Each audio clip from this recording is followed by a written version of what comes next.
We're going to be using underglaze to create a high contrast. That's the goal for this, is to create a high contrast design using black underglaze, which you see here, and colored underglazes, brightly colored underglazes that come in these smaller jars. Again, is to create a design that's high contrast. And the really unique advantage of this is you can get these really fine lines.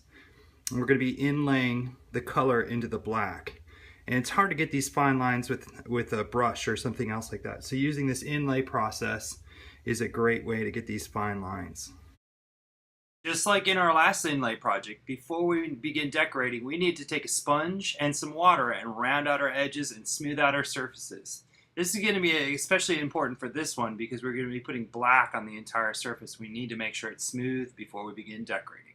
First thing we're going to do is paint this with the underglaze. And I found that it's super important with the white earthenware clay that we use at our school that we do this in the leather hard stage. If it starts to get white around the edges or shows any sign of being bone dry, later on the underglaze will chip off of our clay. So it's really important you get this painted black before it goes into that bone dry stage. I like to start off with the bottom first. That way when I flip it over I don't damage these edges. So I'm going to do the bottom first, I'm going to let it dry, and then I'm going to paint the top. Oftentimes you get away with one coat, sometimes you need 2 coats. So I can see I'm getting some streaks here, so I'll definitely have to put another coat on. One other thing to notice is that I'm working on a piece of foam. That's just so I don't damage the pot that I just spent a lot of time on smoothing it up. I want to keep it really nice, so I don't want to damage it, so I got that on the foam.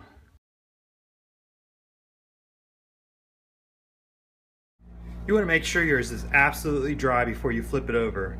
You can see there's a little spot right here that's still a little bit shiny. If you are not patient and you flip it over before it's all the way dry, that little bit right there is going to wipe off and you're going to have to repaint it again. So this is one of those cases where patience really is the simplest, most effective tool, and you just want to wait till that dries so you can flip it over later and not have to repaint any of it. Now it's all the way dry, I'm going to go ahead and flip it over and paint the other side. Here we go. Keeping it on that foam.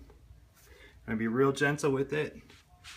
And I'm going to make sure I get all these little spots in here. Those are easy to miss. A little dust on there, I'm going to blow that off.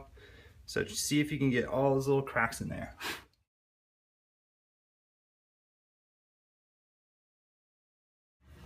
We're going to go ahead and paint our plates with wax resist. And when I do this, I'm going to use not my best brush. We don't want to use our best brush for this because it will kind of destroy our brush. So I picked out an old brush that give me good coverage, but if the wax does dry on there, it won't damage it. So again, I'm going to use a liquid wax and I'm going to paint the back first. Notice how it's still on the foam. Now I found what's the most important is that you don't paint this part right here. If you paint this part right there, it's going to stick to the wear rack or wherever we put it on, and this part will stick to a shelf or anything like that, and it'll pull up the black area. So we're not going to paint this part, we're going to paint everything else though. Alright, now we're going to paint the front side and let it dry.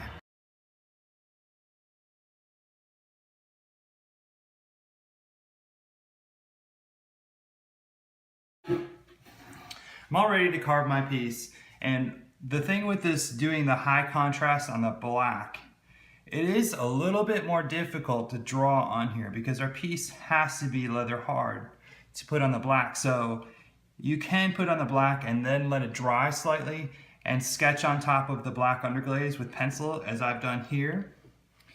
But if you do make a mistake, it is more difficult to erase it. So I'm going here with the simple design here. I am kind of doing a border around mine, and I'm going to use any tool that will scratch through the wax. This is of course one of my favorites, the cleanup tool. Or if you have a sgraffito tool, you can use a sgraffito tool. This is the Kemper WS tool, works great. Also the regular sgraffito tool that they have, Kemper makes, is great too. And so all you're going to do is you're going to scratch through the black, and through the wax. And so it's a bit like Sgraffito and Mishima combined. So I'm gonna go ahead and do that.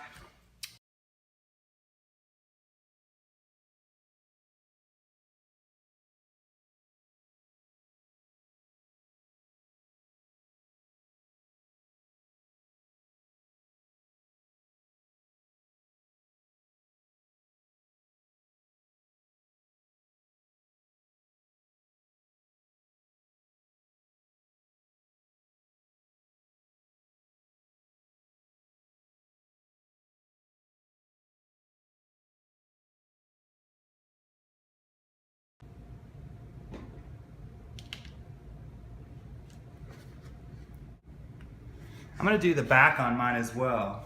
Notice how mine's on the green foam. You wanna keep it on the green foam or some sort of soft surface like a towel to keep it from damaging the top rim of your plate. And so I'm gonna keep mine on the foam and I'm gonna do a simpler design to mimic the front.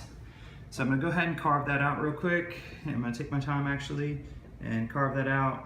And this time I'm gonna use the hook tool. Both tools are really good, whether it's the Sgraffito tool or the hook tool, they both do a great job.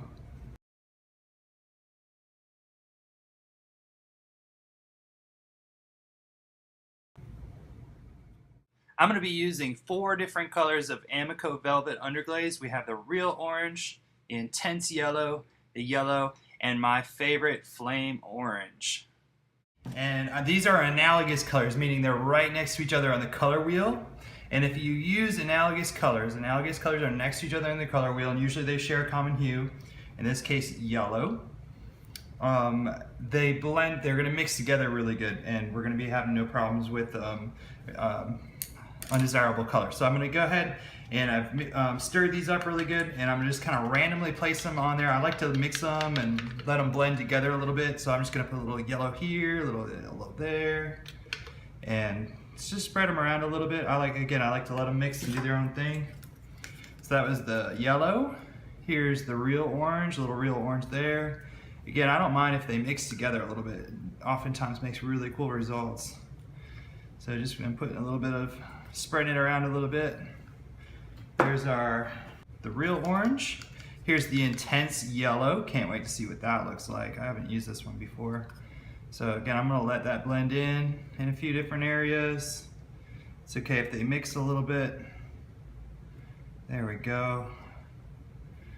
And a little more up here maybe. And some over here. Mix it in. And now let's do the flame orange. I love this flame orange. It's very nice. Nice and intense. Look at the flame orange for the rest of it. Again, see where they mix together? No big deal, just make it better. So put it on there. Please don't mix them in the jar though. That will. So I'm just gonna try to get every little bit I missed. I'm gonna have these colors blending together. It'll be really cool. We'll let it dry for about a minute. Now you can already really see the intense contrast that we're gonna get. Man, I wish we'd keep those bubbles like that. So that's the real advantage of this process. So this little spot right there. And we're gonna put them in the kiln. And when they come out of the kiln, they're gonna go into the bisque kiln, the bisque firing, and they're gonna come out of the bisque firing and they're gonna look like this. And a lot of times students, when they come out and they see theirs come out of the bisque, they think they did something wrong because it's dusty and it doesn't have that intense black and the intense color. But then you're gonna put clear glaze on it, and we're gonna put it back in that kiln, and when it comes out, it's gonna come back to life again. This deep black is gonna come back, and the colors are gonna come back, and it's gonna be just intensely beautiful with a lot of contrast. So the next step, we're gonna take the excess and just wipe it away with our sponge.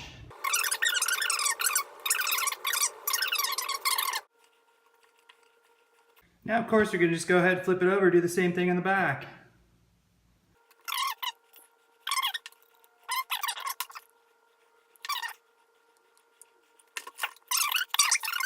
When I made it, so I'm going to use the Sgraffito technique You can use this hook tool, the cleanup tool, or again, the scripito tool. And I'm gonna write my name on the bottom, right in the middle. So where I'm carving here may look gray right now, but it's going to turn white.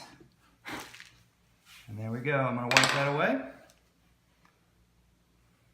We're all done.